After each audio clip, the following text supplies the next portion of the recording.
ദേശീയ ചലച്ചിത്ര അവാർഡ് പ്രഖ്യാപനം ഇന്നലെ നടന്നു. 71ാമത്തെ ദേശീയ ചലച്ചിത്ര അവാർഡ് പ്രഖ്യാപനം.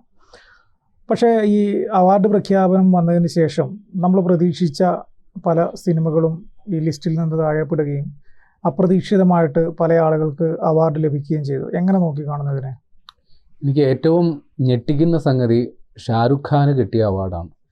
അദ്ദേഹത്തിൻ്റെ ജവാൻ, അതിൻ്റെ ഡയറക്ടർ ഒരു തമിഴ്, അതായത് നമ്മുടെ വിജയുടെ സിനിമകളൊക്കെ, അതായത് മേഴ്സൽ പോലുള്ള സിനിമകളൊക്കെ ഡയറക്റ്റ് ചെയ്ത് മാസ് മസാല സിനിമ, അതായത് ഷാരുഖ് ഖാൻ അഭിനയിച്ച ജവാൻ എന്ന് പറയുന്ന പടം സത്യത്തിൽ ഹിന്ദി സംസാരിക്കുന്ന ഒരു തമിഴ് സിനിമ എന്നാണ് ആ സമയത്ത് നിരൂപക വിലയിരുത്തൽ വന്നത്. ആ രീതിയിൽ, അതായത് തമിഴിൽ നമ്മൾ കാണുന്ന ഒരു സിനിമയില്ലേ, ചേരുംപടി ചേർത്ത പോലെ 6 ഫൈറ്റ് 6 ഡാൻസ് അങ്ങനെ ചേർത്ത് തയ്യാറാക്കിയ ഒരു മസാല സിനിമയാണ്. അതിൽ ഷാരുഖ് ഖാൻ, അദ്ദേഹം ഒരു മോശം നടനെന്നൊന്നും എനിക്ക് അഭിപ്രായമില്ല, എന്നാൽ ഒരു ഇന്ത്യയിലെ ഏറ്റവും സ്വാധീനമുള്ള ഒരു മികച്ച ഒരു സൂപ്പർ ഹീറോയാണ്, അല്ലെങ്കിൽ ഒരു സൂപ്പർ സ്റ്റാറാണ് ഷാരുഖ് ഖാൻ, നിസ്സംശയം പറയാം. ലോകത്ത്, ഇന്ത്യയിൽ മാത്രമല്ല ലോകമെമ്പാടും ആരാധകരുള്ള ഒരാളാണ്. പക്ഷേ അദ്ദേഹത്തിൻ്റെ അഭിനയ സിദ്ധി കണ്ട നിരവധി സിനിമകൾ നമ്മൾ നേരത്തെ കണ്ടിട്ടുണ്ട്. ഉദാഹരണം പറഞ്ഞാൽ my name is Khan, I am not a terrorist, അതേപോലെ സ്വദേശ്. ഈ സിനിമകളൊക്കെ ഷാരുഖ് ഖാൻ എന്ന അഭിനേതാവിനെ അടയാളപ്പെടുത്തിയ സിനിമയാണ്.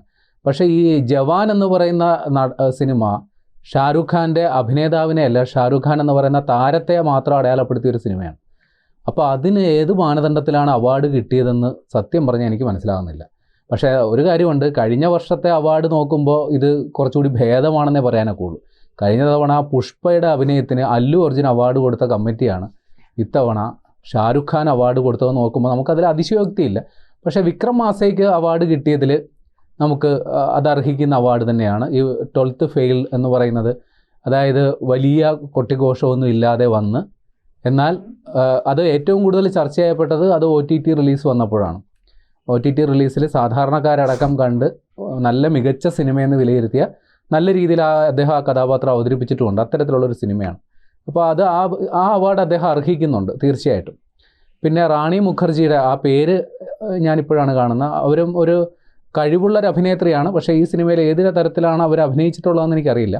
സന്തോഷമുള്ളത് മലയാളികൾക്ക് കിട്ടിയ 2 അവാർഡുകളിലാണ്. ഒന്ന് ഉർവശിക്ക് കിട്ടിയ ഉള്ളൊഴുക്കിലെ പ്രകടനത്തിലെ മികച്ച സഹനടിക്കുള്ള ഉർവശിയുടെ 2ാമത്തെ ദേശീയ പുരസ്കാരമാണ്. അതേപോലെ വിജയരാഘവൻ, വിജയരാഘവൻ എന്ന് പറയുന്നത് മലയാളം കണ്ട ഏറ്റവും മികച്ച നടന്മാരിൽ ഒരാളാണ്. ഒരു സഹനടനല്ല, ഏറ്റവും മികച്ച നടന്മാരിൽ ഒരാളാണ് വിജയരാഘവൻ. ഏത് റോളും, അതിപ്പോൾ വില്ലത്തരമാണെങ്കിൽ വില്ലത്തരം, സെൻറ്റിമെൻറ്റ്സ് പറയാനാണെങ്കിൽ സെൻറ്റിമെൻറ്റ്സ്, കോമഡിയും വഴങ്ങും.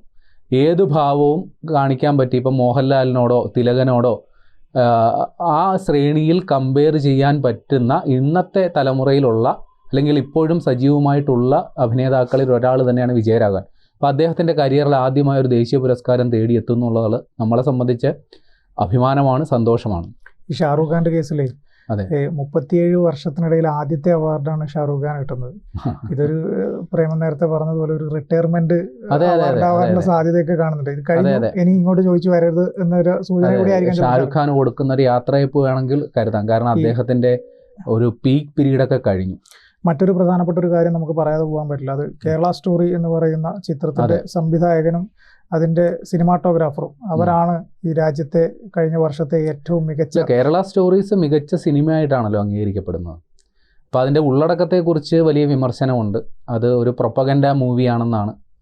കൃത്യമായി പറഞ്ഞാൽ അത്, അതായത് ഇസ്ലാമോഫോബിയ പ്രചരിപ്പിക്കുന്ന ഒരു സിനിമയായിട്ടാണ്, അല്ലെങ്കിൽ കേരളത്തെക്കുറിച്ച് നമ്മൾ ചർച്ച ചെയ്യാത്ത തരത്തിൽ ഒരു ചിത്രം മറ്റുള്ളവർക്കിടയിലേക്ക് എത്തിക്കുന്ന തരത്തിൽ, കേരളത്തെക്കുറിച്ച്, ഇവിടെയുള്ള മുസ്ലിം വിഭാഗത്തെക്കുറിച്ച് മറ്റൊരു ധാരണ എത്തിക്കുന്ന തരത്തിൽ, പൊതുസമൂഹത്തിൽ ആ രീതിയിലൊരു ധാരണ ഉണ്ടാക്കുന്ന തരത്തിലുള്ള ഒരു ചിത്രം എന്ന നിലയിലാണ് പൊതുവെ അതിനെ വിലയിരുത്തപ്പെട്ടത്, പ്രത്യേകിച്ച് കേരളത്തിൽ. കാരണം നമ്മൾ ചിന്തിക്കാത്ത തരത്തിൽ ചിന്തിച്ച് തയ്യാറാക്കിയ ഒരു സിനിമ എന്നാണ് അതിനെ വിലയിരുത്തപ്പെട്ടത്. പ്രത്യേകിച്ച് കൃത്യമായി പറഞ്ഞു കഴിഞ്ഞാൽ ഇവിടെ നിന്ന് ഈ IS റിക്രൂട്ട്മെൻറ്റ് നടക്കുന്നതുമായി ബന്ധപ്പെട്ടുള്ള വാർത്തകൾ നമ്മൾ ശ്രദ്ധിച്ചല്ലോ. അപ്പോൾ അതിനെ കുറേ കൂടി ഗ്ലോറിഫൈ ചെയ്തുകൊണ്ടുള്ള ഒരു സിനിമ എന്ന നിലയിലാണ് കേരള സ്റ്റോറീസ് അവതരിപ്പിക്കപ്പെട്ടത്. അപ്പോൾ അതുകൊണ്ട് തന്നെ നമുക്കിടയിൽ, കേരളത്തിലിടയിൽ പൊതുവെ അത് വിമർശിക്കപ്പെടുകയും, എന്നാൽ മറ്റ് സംസ്ഥാനങ്ങളിൽ അത് കേരളത്തിൽ ഇതാണോ നടക്കുന്നത് എന്ന തരത്തിൽ വലിയ രീതിയിൽ ചർച്ച ചെയ്യപ്പെടുകയും ചെയ്ത സിനിമയാണ്. അപ്പോൾ അപ്പോൾ അത് മികച്ച സിനിമയായിട്ട് അവതരിപ്പിക്കപ്പെടുമ്പോൾ മലയാളത്തിൽ നിന്ന് തന്നെ പോയ വലിയ നല്ല ചിത്രങ്ങൾ തഴയപ്പെട്ടിട്ടാണ് ഇത് പരിഗണിക്കപ്പെട്ടത് എന്ന് ഓർക്കുമ്പോൾ ഒരു നിരാശയുണ്ട്. അല്ല, മികച്ച നടന്റെ കാറ്റഗറിയിൽ പൃഥ്വിരാജ് ഉണ്ടായിരുന്നു. അത് വിജേഷ്, പൃഥ്വിരാജിന് അതിനൊരു സാങ്കേതിക പ്രശ്നമുണ്ട് വിജേഷ്. അത് നമ്മൾ കരുതുന്നത് പോലെയല്ല സംഗതി.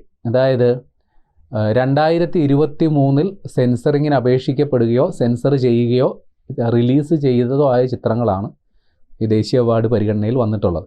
നിർഭാഗ്യവശാൽ ആടുജീവിതം അതിൻ്റെ സെൻസറിങ് അപേക്ഷ കൊടുത്തേക്കുന്ന 2024 ജനുവരിയിൽ, സെൻസർ സർട്ടിഫിക്കറ്റ് കിട്ടിയത് 2024 ഫെബ്രുവരിയിൽ, റിലീസ് ചെയ്തത് മാർച്ച് 28. അപ്പോൾ അടുത്ത വർഷം പൃഥ്വിരാജിന് കിട്ടുന്ന പ്രതീക്ഷ, അതായത് നമ്മൾ കരുതുന്ന പോലെ ഈ വർഷത്തെ അവാർഡല്ല, ഒരു വർഷം പുറകിലോട്ട് പോയിട്ടുള്ള അവാർഡാണ് കൊടുക്കുന്നത്. അപ്പോൾ അടുത്ത വർഷം പൃഥ്വിരാജിന് ആ വിഭാഗത്തിൽ മത്സരിച്ച് ആ നിരയിലുള്ള അവാർഡുകൾക്ക് വേണ്ടിയിട്ട് ശ്രമിക്കാവുന്നതാണ്. പക്ഷേ എനിക്ക് തോന്നുന്നു 2023 റിലീസായ മമ്മൂട്ടി ചിത്രമുണ്ടല്ലോ, കാതൽ മമ്മൂട്ടിയുടെ ശ്രദ്ധേയമായ പ്രകടനം വന്നതാണ്. അത് അവാർഡ് പരിഗണനയ്ക്ക് വന്നോ ഇല്ലയോ എന്നറിയില്ല. അതേപോലെ തന്നെ ഞാൻ പ്രതീക്ഷിച്ചൊരു സിനിമയാണ്, അതായത് തമിഴിൽ നിന്ന് വന്ന മഹാരാജ എന്ന് പറയുന്നൊരു സിനിമ. വിജയ് സേതുപതി അസാധ്യ പ്രകടനം കാഴ്ചവെച്ചു. പക്ഷേ അതും ഇതേപോലെ പൃഥ്വിരാജിന് അതിനും പറ്റിയെന്ന് തോന്നുന്നു. 2024 അതിൻ്റെ കാര്യങ്ങളൊക്കെ നടന്നത്. അപ്പോൾ ആ തരത്തിൽ നമുക്ക് ഒരേ സമയം ആശ്ചര്യകരവും ചില സന്തോഷങ്ങളും ചില നിരാശകളും ഒക്കെ സമ്മാനിച്ചുകൊണ്ടാണ് ദേശീയ ചലച്ചിത്ര അവാർഡ് പുരസ്കാരം വന്നേക്കുന്നത്. ഈ എല്ലാ വർഷവും എല്ലാ കാലഘട്ടത്തിലും ഈ ദേശീയ അവാർഡ് പ്രഖ്യാപനം വന്നു കഴിഞ്ഞാൽ സ്വാഭാവികമായിട്ടും പ്രതിഷേധങ്ങളുണ്ടാവും. അവാർഡ് പ്രഖ്യാപനത്തെക്കുറിച്ച് വലിയ പരാതികളും ഉണ്ടാവും. ഇത്തവണയും അതിന് വലിയ മാറ്റങ്ങളൊന്നും ഉണ്ടായിട്ടില്ല. ഈ രാഷ്ട്രീയം അതിൽ കലർത്തുന്നുണ്ടോ എന്ന രീതിയിലുള്ള പലതരത്തിലുള്ള ചർച്ചകൾ വരുന്നുമുണ്ട്. പക്ഷേ ആ ചർച്ചകൾക്ക് അടിസ്ഥാനം ഉണ്ടാവില്ല എന്ന് കരുതിയിട്ടായിരിക്കണം ഒരു പക്ഷേ ഷാറൂഖ് ഖാൻ ഒരു അവാർഡ് വെച്ച് കൊടുത്തിട്ട് അത് ബാലൻസ് ചെയ്യിച്ച് ഇപ്പുറത്തെ കേരള സ്റ്റോറിക്ക് മികച്ച സംവിധായകനും സിനിമാറ്റോഗ്രാഫർക്കൊക്കെ കൊടുക്കുമ്പോൾ ഇരിക്കട്ടെ ഒരെണ്ണം ഷാറൂഖ് ഖാനും, അപ്പോൾ ബാലൻസ് ആയല്ലോ എന്ന് കരുതിയിട്ടായിരിക്കാം അങ്ങനെ ചെയ്യുന്നത്. പലപ്പോഴും നമ്മൾ കേട്ടിട്ടുണ്ട്, ഈ പല സമയത്ത് നമുക്ക് തന്നെ സംശയം തോന്നിയിട്ടുണ്ട്, ഈ ജൂറി അംഗങ്ങൾക്കിടയിൽ അവരുടെ അഭിപ്രായ ഭിന്നത വരികയും ചില ഘട്ടങ്ങളിൽ അവർ രാഷ്ട്രീയം കലർത്തുകയും സിനിമ എന്ന് പറയുന്ന ആസ്വാദന കലയ്ക്ക് അപ്പുറത്തേക്ക് ആ സിനിമയിലെ ഓരോ സംവിധായകൻ്റെയോ അല്ലെങ്കിൽ നടൻ്റെയോ കഴിവ് അല്ലെങ്കിൽ ആ സിനിമയുടെ സത്ത് എന്താണെന്ന് മനസ്സിലാക്കാതെ ഇവരുടെ വ്യക്തി താല്പര്യങ്ങൾക്കനുസരിച്ച് പലപ്പോഴും പല അവാർഡുകളും കൊടുക്കുന്നില്ല. ഇപ്പം തന്നെ നമ്മൾ പറഞ്ഞ പോലെ തന്നെ കേരള സ്റ്റോറി അങ്ങനെ ആ രീതിയിലുള്ളൊരു സാധനമായിട്ട് ചർച്ചയ്ക്ക് വരുന്നുണ്ട്. സ്വാഭാവികമായിട്ടും ഒരു വർഗീയ വിദ്വേഷം പരത്തുന്ന ഒരു സംഭവമുള്ള ഒരു സാധനത്തിനെ മികച്ച സിനിമയായിട്ട് ഒരു രാജ്യം അംഗീകരിക്കുക എന്ന് പറഞ്ഞു കഴിഞ്ഞാൽ നാളെ ഇതേ വർഗീയ വിദ്വേഷം പരത്തുന്ന സിനിമകൾക്ക് ഇനിയും സാധ്യതകളുണ്ട് എന്നല്ലേ ചൂണ്ടിക്കാണിക്കുന്നത്? അതെ, അതായത് കുറച്ച് കാലമായി ഈ പ്രത്യേകിച്ച് ബോളിവുഡ് സിനിമകൾ അത് കൃത്യമായ രാഷ്ട്രീയം പറയുന്ന സിനിമകളാണ്. ഒന്നെങ്കിൽ കടുത്ത ദേശീയവാദം അല്ലെങ്കിൽ കടുത്ത മതബോധം, ഇതിലേതെങ്കിലും ഊന്നിയിട്ടുള്ള സിനിമകളാണ്. കാര്യം അതിനാണ് മാർക്കറ്റ് എന്ന തരത്തിൽ ആണ് ബോളിവുഡ് ചിന്തിച്ചു വന്നിരുന്നത്. പ്രത്യേകിച്ച് അവരുടെ സൂപ്പർ സ്റ്റാറായിരുന്ന അക്ഷയ് കുമാർ. പക്ഷേ അദ്ദേഹത്തിന് കരിയറിൽ വലിയ തിരിച്ചടി ഉണ്ടായപ്പോൾ അദ്ദേഹം ഇപ്പോൾ തിരിച്ചുവരവിൻ്റെ പാതയിലാണ്. ഇങ്ങനെ പോയ കാര്യങ്ങൾ ശരിയാകില്ല, കാര്യം കുറേയൊക്കെ ആകുമ്പോൾ ജനങ്ങൾക്ക് മടുക്കുമെന്നേ. അപ്പോൾ അവർ തിരിച്ചറിവിൻ്റെ പാതയിലേക്ക് എത്തും. പക്ഷേ നമുക്ക് ഒരു പരിധിക്കപ്പുറം ഇതിനെ വിമർശിക്കാൻ പറ്റില്ല. കാരണം കേരളത്തിലെ സാഹചര്യം നോക്കൂ, കേരളത്തിലെ സിനിമയിൽ രാഷ്ട്രീയം കലരുന്നില്ലേ? ഉറപ്പായിട്ടും ഉണ്ട്. കാരണം ഇവിടെ ഉത്തരവാദിത്തപ്പെട്ട സ്ഥാനങ്ങളിൽ ഇരിക്കുന്നവരെല്ലാം രാഷ്ട്രീയ പരിഗണന കൊണ്ടാണല്ലോ. ഉദാഹരണമായി പറഞ്ഞാൽ കമൽ, നേരത്തെ ചലച്ചിത്ര വികസന സമിതിയുടെ അധ്യക്ഷനായിട്ടിരുന്ന രഞ്ജിത്ത്, ഇപ്പോൾ പ്രേംകുമാർ, ഇവർക്കൊക്കെ കൃത്യമായ രാഷ്ട്രീയമുണ്ടല്ലോ. അതുമാത്രമല്ല, കേരളത്തിൽ ഒരു ഇടതുപക്ഷ ചായ്വിൽ പറഞ്ഞാലേ കാര്യങ്ങൾ എത്തൂ എന്ന് ചിന്തിക്കുന്ന വലിയൊരു വിഭാഗം പിന്നെ സിനിമാ പ്രവർത്തകർ കേരളത്തിലുണ്ട്. അപ്പോൾ അത് നമുക്ക് ഒരു പരിധിക്കപ്പുറം ഈ ബോളിവുഡിനെ അല്ലെങ്കിൽ ഹിന്ദി സംസാരിക്കുന്ന സിനിമകളെ ഒരു പരിധിക്കപ്പുറം വിമർശിക്കാൻ നമുക്ക് അർഹതയുണ്ടോ എന്ന് ചിന്തിക്കേണ്ടതുണ്ട്. കാരണം ഏറ്റവും ഒടുവിൽ വന്ന എമ്പുരാൻ, മലയാളത്തിൽ വന്ന ഏറ്റവും ബ്രഹ്മാണ്ഡ ചിത്രമാണല്ലോ എമ്പുരാൻ.